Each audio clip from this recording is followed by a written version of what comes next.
We continue now at the top of Daf Lamed Daled Amud Aleph from Maseches Pesachim. This is Pesachim Daf 34a. The Gemara previously had a position of Rabbi Yochanan. Rabbi Yochanan was not worried about takala. Let's say you use chitin that are also truma tameya. Maybe we should be afraid if you use it, you might end up eating it as well. So the Gemara says, no, Rabbi Yochanan was not concerned because he follows the position of Rav Ashi. Rav Ashi said in a different context, B'shliktum ista. We can be talking about where it's boiled and disgusting. Hachanami here also, B'shliktum ista. We're talking about where it's boiled and disgusting. And Rashi over here explains, B'shliktum ista la'achar shenitmu. After the chitin becomes tamei shulkan, he can boil it. V'achar kach zorkan leveinu eitzim. Then he could throw them among the wood. V'heinim masos, they become disgusting, and that's why Rabbi Yochanan has no concern. Rav Huna chayish. Now Rav Huna does have a concern.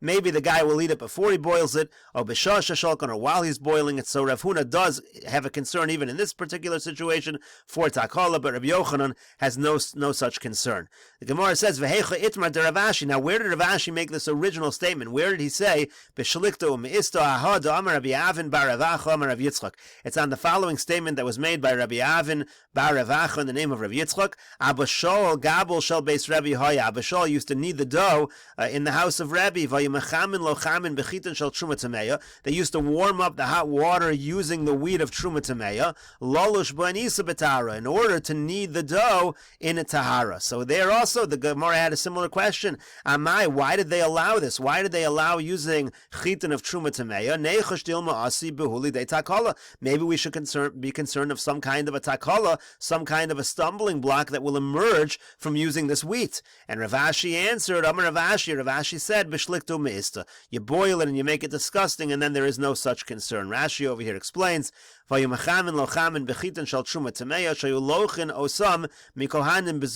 buy this chitim of truma tameya, this wheat that was tamei truma. They would buy it cheap from the kohanim, so it was good to use in order to heat up the water. Lolush b'anisa b'tara. They wanted to knead the dough in purity. Rashi explains, kilomar means to say, even though Rebbe used to be strict and he would eat even food that was chulin in purity, there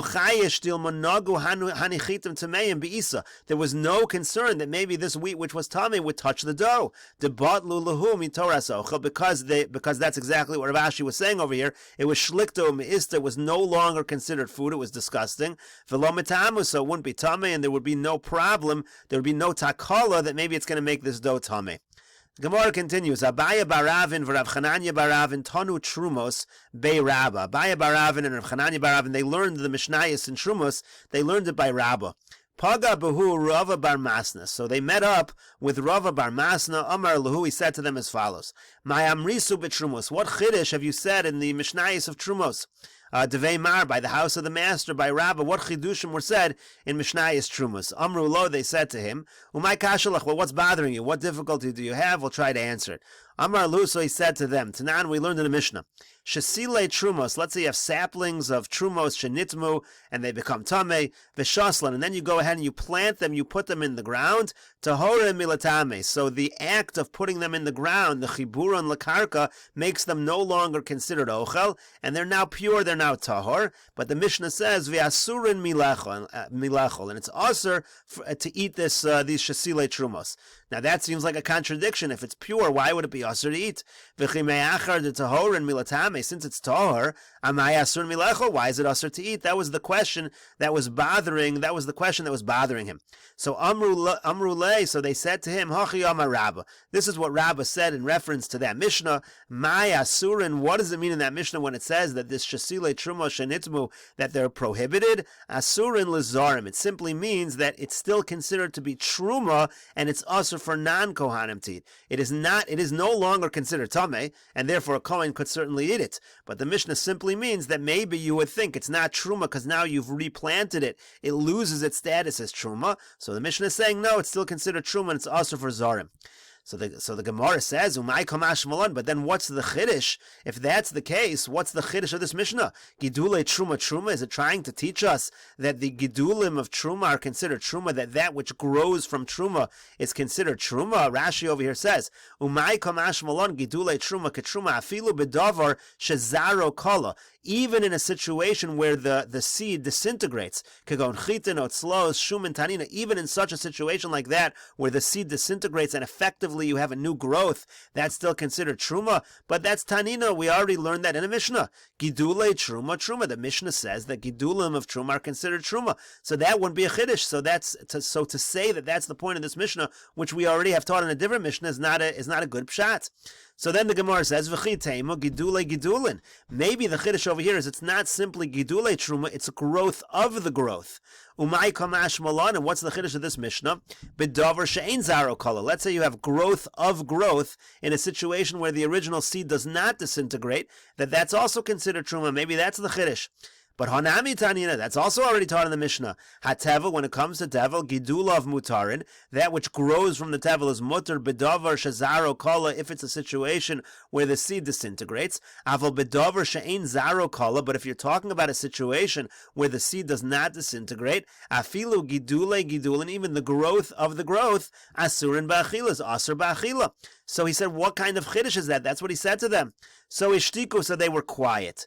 We'll take a look at Rashi over here. Maybe we're talking specifically about those kinds of foods and plants where the seed does not disintegrate.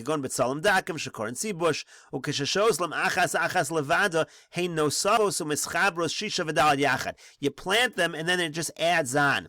V'hainu gidule gidulin. What does it mean, growth of the growth? It means osan hanosafos alein, that which adds on, shelo hayu truma meolam, that there was never truma at all. V'gidulin atzmon kagon shasile kruv sheholchim umarchivin ha'olin harishonim. Gidulin means that the original leaves they grow. Ubadim hachadashim ha'olin beklach have gidule gidulin. But then when you have new growth altogether, that's called gidule gidulin. So that's what the Gemara suggested. Maybe your chiddush is gidule gidulin are aser, but that's also already in a Mishnah, and that Mishnah had to do with Tevel. HaTevel gidulav mutar. And the case over here is afa pishanis mareach bekri. You took the grain, you piled it all up in the granary into a pile.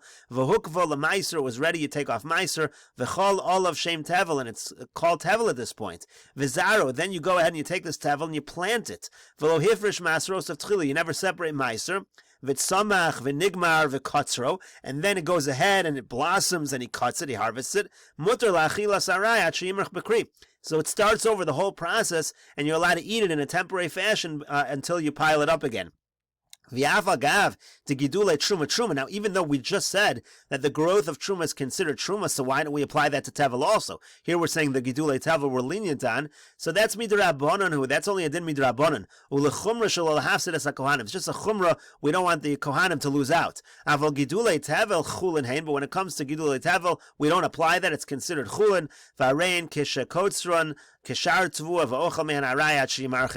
whole process again like any other grain that you harvest, and you're allowed to eat it in a temporary fashion until you actually finish the process and you pile it up.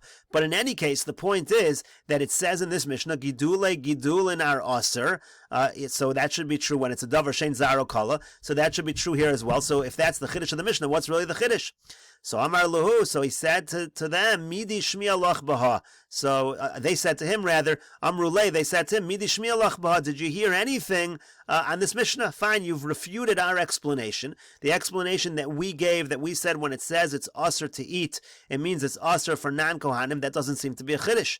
That seems to be obvious. So Amar Luhu, so he said to them, here's another answer that I heard. Hachi Amar Rav Sheshes. Rav Sheshes said as follows, Maya Asurin, what does it mean, Aser? Asurin la Kohanim. It really does mean that this sapling that you replanted, it's Aser to Kohanim, even though it's no longer Tameh. Why is it a problem for Kohanim? Hoel v'yefsilu lahu behesach hadas. The psul is a psul of hesach hadas. You stopped watching it. You stopped protecting it when you planted it. It's no longer being protected from becoming tameh. Rashi over here explains behesach hadas kishenitmu mitchila. Cases like this, when this originally became tameh, he siach daito mehem shuvmi l'shomran. He stopped watching it from tumah because remember again, he's going to eventually plant this thing. V'nifsol in behesach hadas, and that became a psul of what we call a psul of hesach hadas, that you took your attention away from it. Tichsiv gabe trumas mishmeres trumosai avid lo shimur v'lo sasiach daitach. It says that when it comes to truma, mishmeres, you have to protect it. You're not allowed to turn away your attention, and that actually is the real psul over here. That's what the Mishnah is saying. That's why it's also for Kohanim. So the Gemara says that answer does not work according to everybody. According to the opinion that says Hesach Hadas is a Psul Haguf, and as Rashi explains it, what Psul Haguf means is it's actually its own Psul. It's not that we're not sure whether it's Tameh or not. It really is an actual Psul of its own. It's called a Psul of Hesach Hadas. So you have a bona fide Psul over here. If you have a situation where you have a real Psul, the Kohanim can't eat it. Elaman do Omar Hesach Hadas. Psul Tumah have it, but according to the one who says Hesach Hadas is not a real psul on its own, it's just a psul because maybe this item became tameh. It's just a suffix, it's just a down, and that's why Kohanim are not allowed to eat it.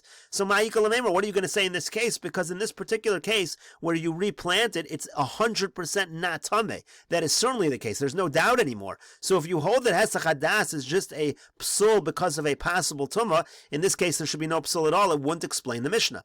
Now, where do we find this machlokas about Hesach Hadas?